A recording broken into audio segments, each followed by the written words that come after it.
This is what the emperors of Rome dined on: tender roasted peacocks glazed with honey, fine wine imported from Greece, and bread baked with the purest white flour. Senators feasted under golden ceilings, laughing over silver plates and fresh fruits from the empire's farthest corners. Now, this is what the slaves ate: a lump of hard, dark bread, a bowl of grain porridge so plain it barely had taste. Maybe a few beans, if they were lucky. Being a slave in Rome was not just about chains and whips, it was about survival on scraps.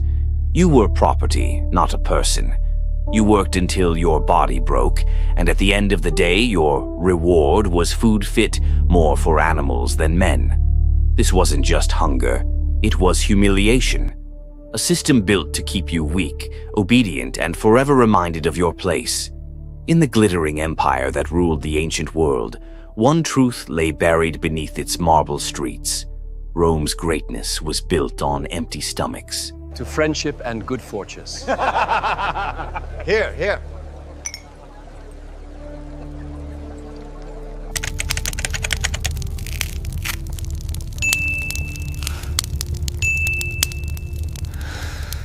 Bread and chains, the harsh reality of a Roman slave's meal. Imagine walking through the grand streets of ancient Rome, marble columns shining under the sun, laughter spilling from wine-soaked banquets, and the smell of roasted meat drifting through the air. But behind all that beauty and power, far from the music and gold, there's another world, the world of the Roman slaves. While senators reclined on couches, dipping bread in honey and wine, slaves crouched in dark corners, eating something that barely deserved to be called food. Their meal? A hard, dark loaf of bread so rough it could cut your gums. Sometimes it wasn't even bread, just pulse, a mushy porridge made from boiled grains and water.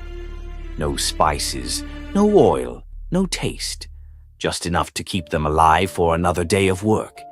You see, a Roman slave didn't live. They endured. Their masters calculated everything: how much grain they'd get, how much energy they needed to keep swinging the pickaxe or carrying stones. Every bite was controlled. Too little, and they'd collapse. Too much, and they'd grow strong enough to resist.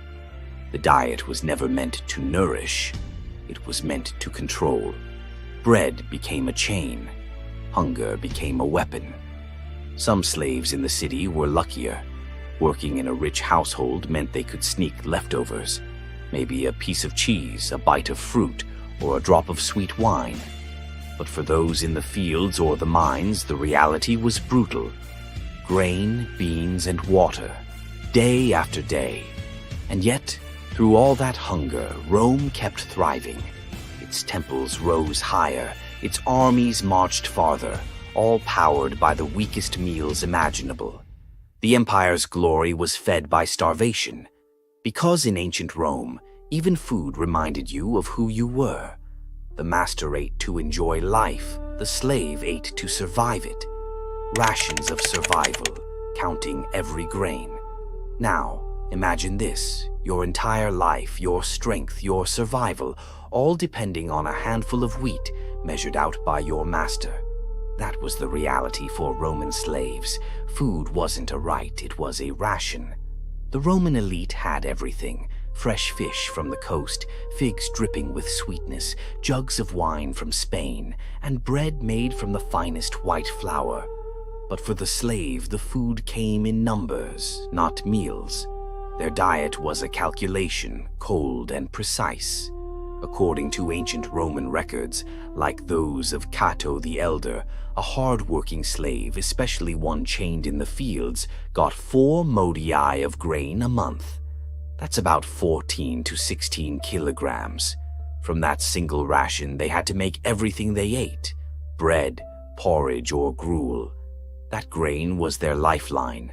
No butter, no meat, no milk, just boiled wheat and water. And here's the cruel part: slaves couldn't complain. If you ran out of food before the next ration, too bad. You'd go hungry. Some tried to save a little grain each day, hiding it under their bedding, hoping it might get them through tough times. But if caught, punishment was harsh. To the Romans, control over food meant control over the body, and control over the body meant control over the soul. It wasn't just about feeding workers. It was about reminding them who owned them. The master decided how much strength you were allowed to have. He decided when you ate, what you ate, and how much. Some slaves, desperate for flavor, mixed their grain with crushed beans or wild herbs. Others added vinegar and water to make posca, a sour drink that soldiers and slaves used to quench thirst. It was acidic, cheap, and just barely safe to drink. When you think about it, it's shocking. The entire Roman Empire, with its luxury and its legions, depended on people who survived on porridge. Every stone laid in their mighty temples, every road stretched across the empire, powered by stomachs that never truly felt full. The rare taste of meat, a slave's festival dream. If you were a slave in ancient Rome, tasting meat was like catching a dream. It happened so rarely that some could go years without it. Most days your meals were nothing but grain and beans. But once in a long while something special happened, a festival, a celebration, or a moment of luck, and you'd get a bite of real meat. It might be a small piece, barely more than a mouthful. But to a starving slave, it was like tasting freedom.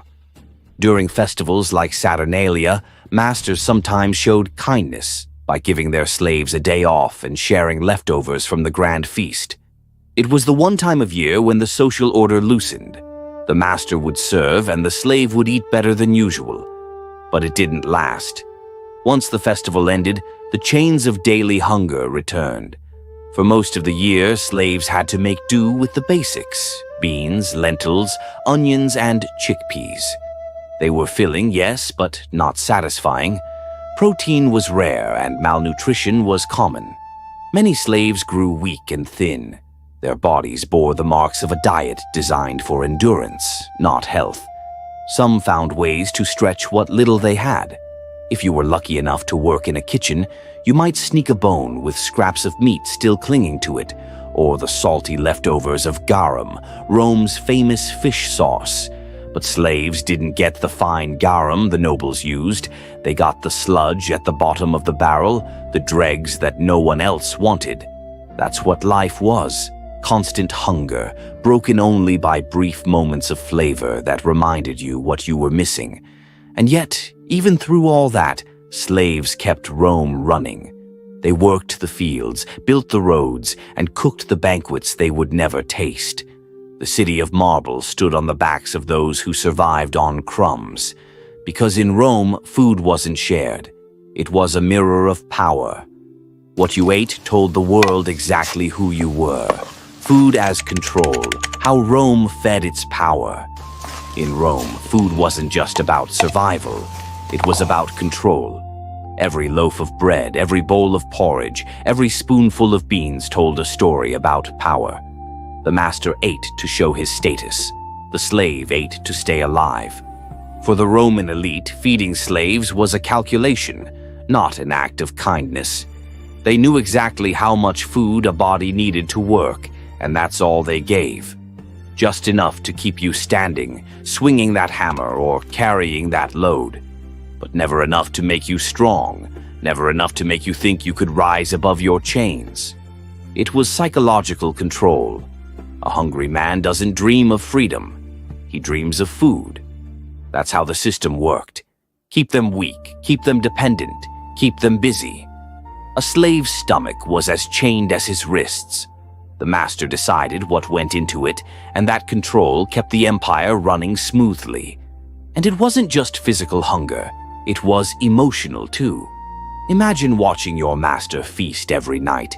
Golden platters of roasted meats, baskets of fruit, fine wine poured like water.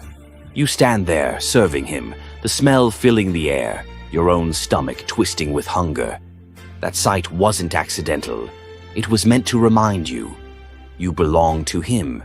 Even within the same city, Food drew invisible lines.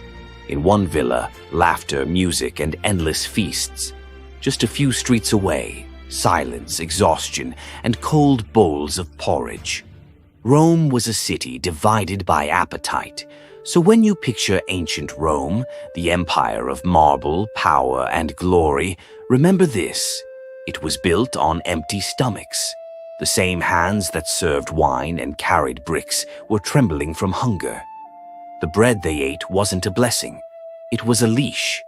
Because in the end, Rome's power didn't just come from its legions or its laws. It came from control. And nothing showed that better than the food on a slave's plate. The taste of power. When we think of ancient Rome, we imagine strength, the shining armor, the grand temples, the mighty emperors. But behind that glory was hunger, real, aching hunger. The kind that gnaws at you day after day until it becomes part of who you are. For slaves, food wasn't just about filling the stomach. It was a reminder of their place in the world. Every crumb, every bowl of grain, every sip of sour posca said the same thing: you are property. And yet they endured. They built the empire, stone by stone, road by road, heartbeat by heartbeat, all on diets barely fit for survival. Rome's greatness was written not only in marble, but in the stomachs that went empty to feed it. So the next time history celebrates Rome's glory, remember those who kept it alive. The slaves who ate last, ate least, but carried the empire on their backs.